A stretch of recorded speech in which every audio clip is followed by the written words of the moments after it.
What's going on, everyone? If you clicked on this video, you're obviously looking for UFC best bets for Vegas 66. Jared Cannonier taking on Strickland. This is UFC best bets presented by Tarp Sports. You already know. Let's get into it. All right. Last week a little rough card. It's all right though. We usually kill UFC. All right. So that's fine. But let's get into it. First fight. All right. I ain't trying to give nobody a near beat. We're getting right into it. First fight. This should be on your radar right here. This is an alert fight, all right? Because if you're not alert for this fight, you're going to get caught off guard, or you might even miss it, and you don't want to do that. Bobby Green taking on Drew Dober. This has fight of the year potential if you know who these guys are.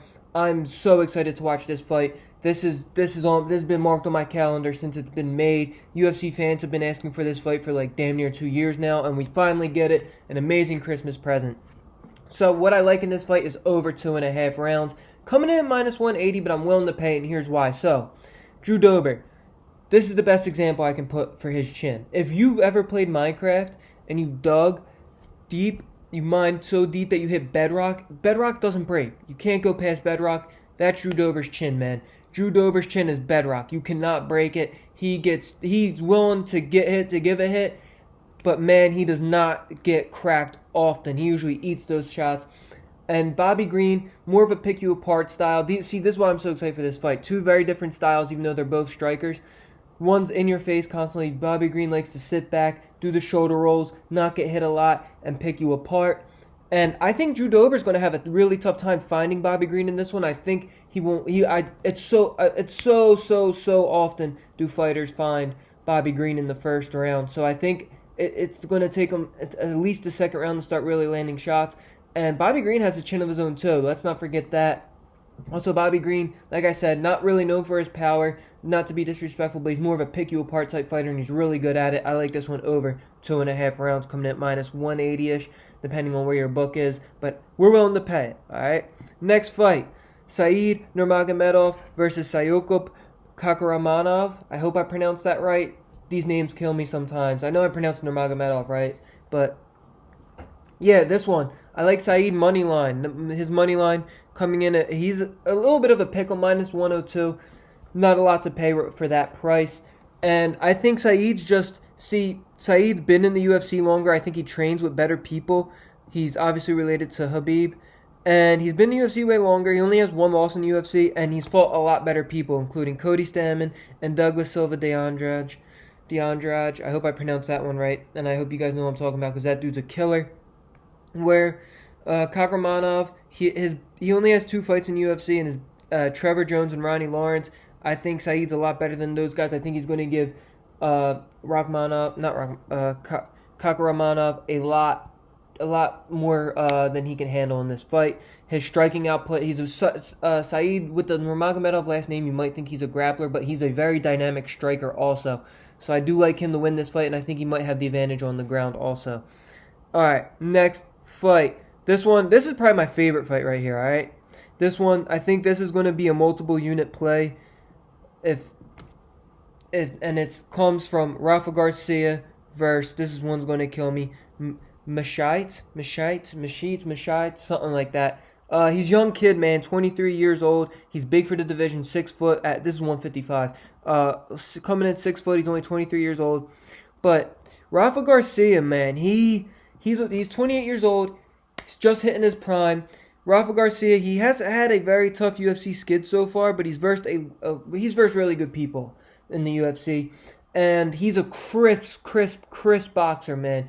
His boxing's phenomenal, and he also has ground game. Really being labeled a boxer, but he has 8 submission wins in his MMA career. So I do like him. I like him on the feet in this one. I like him on the ground in this one.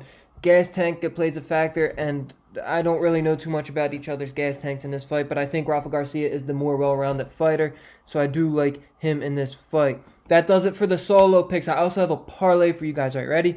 Manel Cape, he's taking on David Dvorak, and I think Manel Cape just gives him a good old-fashioned ass-whooping in this one.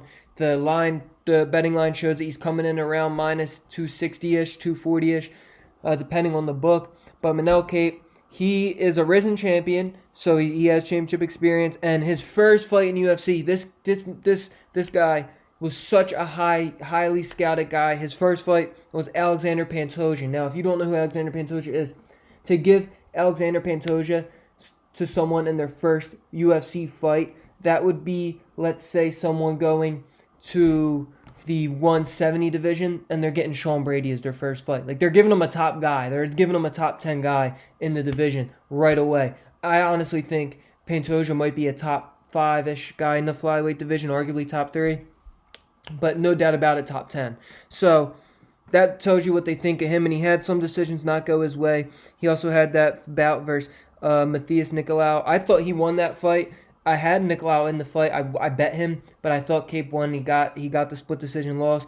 But Manel Cape, he's so explosive. He's powerful as hell for a 125er. I like him in this one. And then another leg of the parlay is Jake Matthews versus Matthew Semmelsberg. Matthews squared in this one. But I think Jake Matthews, this line might be a little bit of recency bias because 280 is a hefty price. That's why I'm putting him in a parlay, not a straight bet. But Jake Matthews is a killer. He's only 28 years old, and he's been in the UFC forever. He has a shit ton of very good fighting experience at high level. I think Jake Matthews is better on the feet and also better on the ground, and I think his gas tank is a lot better also. Give me Jake Matthews. And for that last leg, we're going to go, you ever hear of that white grit guy? It's like a basketball meme. You know, they say the white guy's white, he goes hard, he's gritty. That's Julian Erosa. Julian Erosa is the white gritty guy meme. He's going to fight for your money. I know Alex Casares is a dog that's going to fight for your money also. But Julian Erosa, his striking is so unique. He has very good ground game. I also might sprinkle him by submission, but that's another story. I think he takes care of Alex Casares pretty easily. That parlay is coming in a little over plus money. We're going to throw a unit on it. It's plus 186. That does it for UFC Best Bets. If you want to see all my picks, I have my podcast, Tarp Sports, at Tarp Sports on Apple Podcasts and Spotify. And then I put out all the official picks will be Friday night or Saturday morning. I like to weigh in. I like to put that out after weigh-ins. If you don't know, the reason why I like to wait till after weigh-ins is because the first battle's the scale, man. I can name a bunch of times where fighters just look terrible, about to faint on the scale, and it just ruined bets. So now I just wait till after. I like to wait till after weigh-ins to make things official. Thank you for tuning in. Let's go win some Gitas. Tar Sports out.